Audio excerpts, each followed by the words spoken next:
Regardez ce dua, ce verset il est ajib, il est extraordinaire. Et malheureusement nous les jeunes, Wallahi, illa man rahim Allah, sauf ceux à qui Allah Azza wa Jalla fait miséricorde, beaucoup d'entre nous, on est négligents avec nos parents. Et je dis beaucoup d'entre nous les pratiquants, beaucoup d'entre nous les jeunes, qui sommes soi-disant attachés à la sunna, qui faisons des efforts pour nous attacher à la religion, beaucoup d'entre nous, Wallahi, notre comportement, il a été influencé par la vie en Occident, et Wallahi, notre comportement, à bien des égards, il est loin du comportement qu'Allah Azza wa Jalla nous a demandé. Allah, il nous interdit de faire de dire la moindre phrase. Le moindre mot, fi, ça n'a aucun sens. Ça n'a pas de sens. Fi, c'est une onomatopée. C'est un son. C'est un mot qui est composé de 2 lettres. C'est le mot le plus petit en arabe. C'est pour vous dire que si tu n'as pas le droit de faire à ton père, celui qui fait des phrases entières et qui lui dit tu m'as jamais rien appris, tu m'as jamais rien donné, et qui se plaint, ça c'est encore pire. Regardez à travers ce dua, on retrouve la miséricorde. Ceux qui bénéficient, qui doivent bénéficier de notre bon comportement et de notre miséricorde, ce sont nos parents en premier, notre père et notre mère. C'est eux qui doivent profiter en premier. Nous aujourd'hui avec les frères, on est masha'Allah. Un frère te dit viens emmène-moi en Anvers, tout de suite tu l'emmènes en Anvers. Emmène-moi à Bruxelles, tu l'emmènes tout de suite. Par contre ton père te dit viens me rendre un service, tu lui dis j'ai pas le temps, ya abi, demain, après-demain. On n'est pas disponible pour nos parents, subhanallah. Regardez ce dua. Oh Allah, fais leur miséricorde comme ils m'ont élevé tout petit, subhanallah. Quand tu auras des enfants, tu vas comprendre, subhanallah. Quand ton fils il pleure la nuit, les parents ils dorment pas, peuvent pas dormir, subhanallah. Au moindre bruit de l'enfant, il se réveille.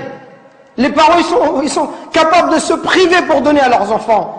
Ton père, combien de nos parents ils se sont levés, subhanallah, à 5 heures du matin, à 4 heures du matin, ils ont fait même 2 travails, exprès pour pouvoir nous donner ce qu'eux ils n'ont pas reçu, exprès pour nous acheter des chaussures Nike ou nous acheter de la marque, pour nous donner ce qu'eux ils n'ont pas connu dans leur enfance, eux qui sont venus à 13 ans ou 14 ans en France. Et nous, subhanallah, on n'est même pas capable de leur rendre tout ça. On doit être miséricordieux avec nos parents.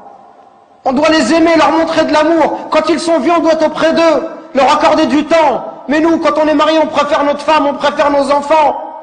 Même le point où certains, si sa femme va se disputer avec ses parents, il va toujours prendre le parti de sa femme, subhanallah. Il va faire des cadeaux à sa femme, mais jamais à sa mère. Il va emmener sa femme, mais il va jamais emmener sa mère. Pourquoi est-ce qu'on est comme ça? Parce que notre cœur, il est devenu dur. Al-Hassan al-Basri, rahimahullah, le jour où sa mère, elle est décédée, il pleurait. On lui dit, ya Hassan, t'es un imam. T'es un imam et tu pleures.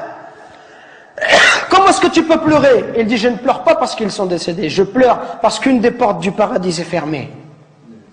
Et c'est la même chose qu'on doit se dire. Et Wallah, c'est ce que je suis en train de me dire moi-même. Qu'on parle, conférence après conférence, khutbah après khutbah, et on dit comportez-vous bien, comportez-vous bien. Et Wallah, on est insouciant avec nos parents. Jusqu'au jour où nos parents vont mourir, et là on dira subhanallah, j'aurais voulu faire le bien, j'aurais voulu rester auprès d'eux, j'aurais voulu les accompagner, j'aurais voulu les consoler, j'aurais voulu les aider comme ils m'ont aidé, leur donner comme ils m'ont donné, patienter avec eux comme ils ont patienté avec moi. Qu'on se réveille avant qu'il soit trop tard, subhanallah. Qu'on se réveille avant qu'il soit trop tard, avant qu'on ne regrette. Et avant qu'on dise j'aurais aimé faire le bien, j'aurais aimé voyager avec mon père, j'aurais aimé passer du temps avec lui, j'aurais aimé rester juste m'asseoir, boire un verre de thé, parler avec lui, qu'il soit heureux. Combien de gens dans l'histoire de l'islam, ils ont atteint des hauts degrés, juste parce qu'ils étaient bons avec leur mère. Uwais al-Qarani, considérés comme les meilleurs des tabi'in. Le prophète alayhi salatu wassalam, il disait à Abu Bakr et à Omar, si vous voyez Uwais, une personne qui s'appelle Uwais, allez le voir et demandez-lui de demander pardon à Allah pour vous. Regardez, subhanallah. Si vous voyez Uwais, allez le voir et demandez, dites-lui que le prophète alayhi salatu wassalam lui passe le salam. Dites-lui que le prophète il lui passe le salam et demandez-lui d'invoquer Allah pour vous, qu'il demande à Allah de vous pardonner. Omar toute sa vie il l'a cherché. Wallahi toute sa vie Omar ibn Khattab il a cherché Uwais al-Qarani. Il l'a vu à la fin de son califat, quelques années avant de mourir. Quand il l'a vu, il l'a trouvé. L'histoire elle est longue, il lui dit est-ce que c'est toi Uwais? Uwais lui dit non, qu'est-ce que tu me veux, t'es qui? Il dit moi je suis Omar ibn Khattab. Il dit qu'est-ce qu'il y a? Et il lui dit le prophète, il m'a dit tout cela, tout cela. Ouais, il commence à pleurer. Il lui dit, pourquoi il a dit ça? Qu'est-ce que j'ai fait? Et il lui dit, le prophète, il nous a dit,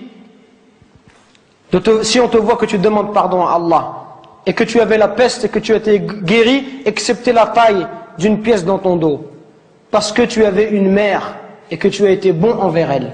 Uwais al-Qarani, à l'époque du prophète, il était croyant. Il n'est pas parti voir le prophète, il ne s'est pas déplacé. Pourquoi? Parce qu'il avait une mère, il ne voulait pas l'abandonner. Il voulait rester avec sa mère, subhanallah. Regardez, il voulait rester avec sa mère, il ne voulait pas la laisser toute seule. Pour ça, le prophète a été informé par Allah Azza wa Jal que cet homme-là était un homme pieux.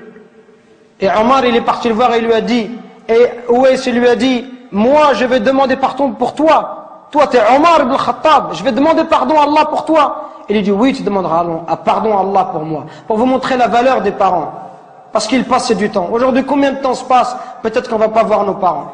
Peut-être qu'une semaine, 2 semaines, on va pas voir nos parents. On leur passe même pas un coup de fil, subhanallah. Alors que nos amis, tous les jours, on les a au téléphone.